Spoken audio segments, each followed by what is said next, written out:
Mahalakshmi news 20 Odisha को स्वागत करुछि। सेवा बिना जीवन, हृदय बिना शरीर परी एही महान चिंताधारा और मानव सेवा ही ईश्वर सेवा।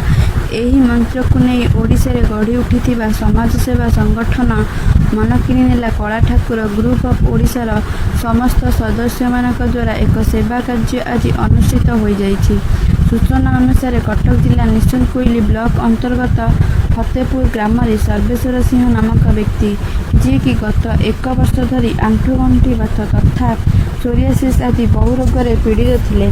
परिवार कहले से और तांको वृद्ध माँ दुई जन को नहीं से रोगरू वर्तमान सामान्य आश्वस्ति लाभ करथिले मध्य तांकर वर्तमान सुधा मानसिक और आर्थिक स्थिति सुदृढ़ होई पारि नाही। एपरि स्थल रे तांको माँ मध्य असुस्थ होई पड़िछन्ति। परिवार जीवन जीविका वर्तमान संपूर्ण रूपे बंद हो जाइछि।